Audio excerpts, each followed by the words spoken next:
James Cleverly, United Kingdom Secretary of State for Foreign, Commonwealth and Development Affairs, welcome again to Al Arabiya, sir. Thank you.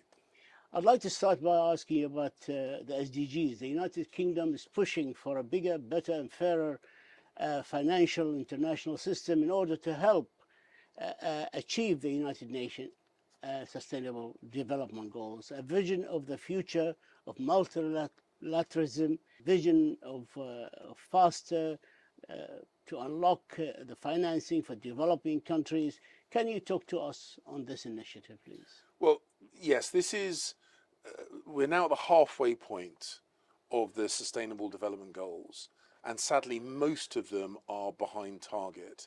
And in order to get the kind of money into the system that we need to hit those targets, we need more than just public money. We need private money. We need to unlock the trillions of dollars that the developing world needs.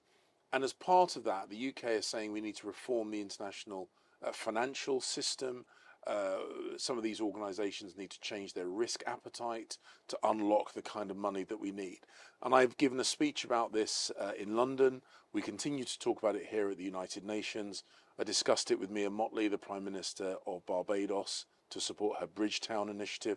And we will continue working to make sure we get the money to the people and the institutions that can make a difference. In order to implement these SDGs and make them a reality, of course. Yes, indeed, indeed. On Yemen, the United Kingdom is the penholder on Yemen in the Security Council, and lately we have seen the news about the first delegation, high-level delegation of Houthis visiting Saudi Arabia. What's the significance of this visit? Is it a break?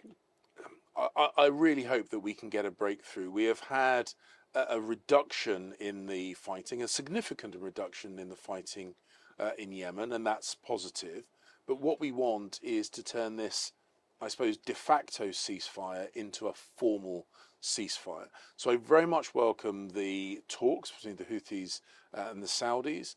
I hope that that will bring about a permanent resolution.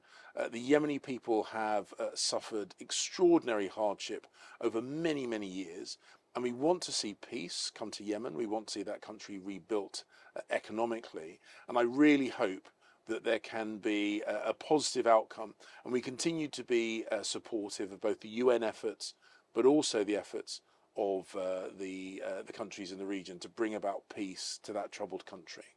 On Iran sanctions, sir, Britain, France and Germany will now transfer the United Nations sanctions on ballistic missiles and nuclear proliferation into national laws.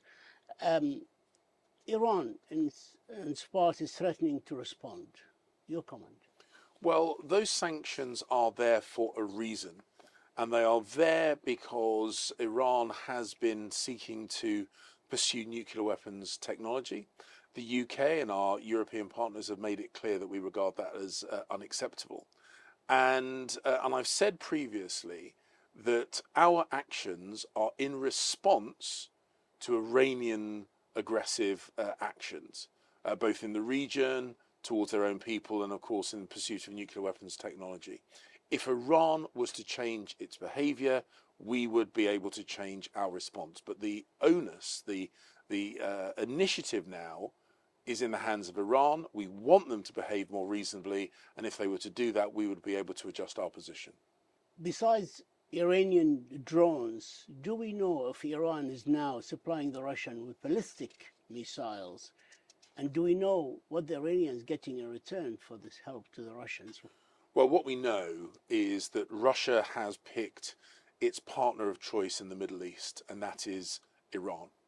We know that Iran has been supplying drone technology to Russia, and we can only speculate as to what Iran is receiving in return. But that relationship cannot be comfortable for Iran's regional neighbours in the Middle East. From the UK's point of view, we're very uncomfortable with that relationship. We have sanctioned individuals and entities that have been involved in supplying weapons technology to Russia, which is being used to brutalise the people of Ukraine, and we will continue to apply pressure to ensure that Iranian action doesn't facilitate deaths in Ukraine. On Ukraine again, how do you read the latest visit of North Korean president to Russia, and how worrying is this development? Well, I think it's clear now that in many ways Russia is losing friends on the world stage, and sadly, I think that visit was about again a military relationship. Uh, the point that I have made, and I have made this publicly and regularly, is that it is in everybody's interest that Russia withdraws its troops from Ukraine, including in Russia's interests itself. We saw with Prigozhin's attempted coup that the ongoing war in Ukraine is putting pressure within Russia itself. We don't want to see a collapsed Russia. We don't want to see a civil war. We don't want to see instability in Russia. But Putin's actions are making those risks more likely. The United Kingdom is the second largest donor after the United States, having committed 4.6 billion sterling pound in military assistance to the Ukraine so far, and is involved in training more than 30,000 Ukrainian personnel by the end of this year, in spite of what some politicians might say in the United Kingdom, that you're dragging your feet. But what can we expect from President Zelensky's visit to the United Nations and to the United States at this time? Well, I suspect that President Zelensky will update the United Nations on the work that the Ukrainians are doing in their own self-defense. And I think he will call for continued international support to his country and continued condemnation of Russia. I'm very proud that the United Nations voted overwhelmingly in condemnation of Russia's actions, military actions in Ukraine. The Ukrainian people deserve our support because they are not just fighting for their own self-defense, they're also fighting to defend the UN Charter and these multilateral institutions that have helped reduce war and conflict across the world. That, I'm sure, is what President Zelensky will put forward when he addresses the General Assembly. We've seen some reports about an impending visit by the Crown Prince of Saudi Arabia, Prince Mohammed bin Salman, to the United Kingdom. The British government has invited the Crown Prince. He accepted. Shall we expect this visit anytime soon, the next month too? And what do you expect from it?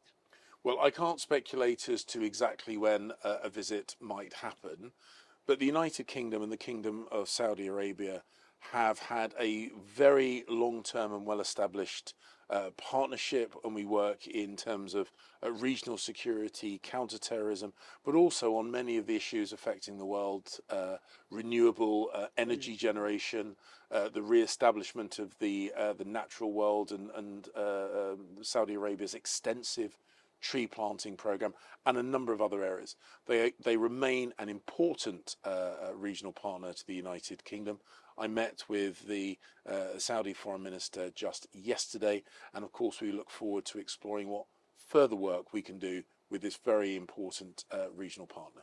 My last question, I got my signal. Why do you think that the coups in Africa, the terrible situation in Sudan, things that are happening in Africa are not put under the spotlight during UNGA? There are no meetings on these issues, which are very, very important for the people in the Middle East.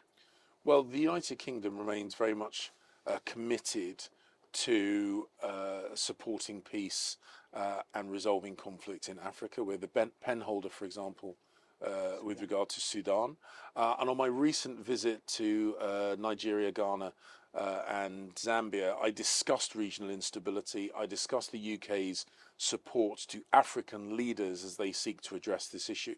But once again, unfortunately, we see the malign hand of Russia and the Wagner Group amplifying challenges and problems in Africa. We want to see Africa peaceful and successful. Sadly, I think Moscow wants to see Africa poor and in conflict. James Clever, United Kingdom Secretary of Foreign and Commonwealth and Development Affairs, sir. Thank you so much once again. Thank you, sir. Have fun.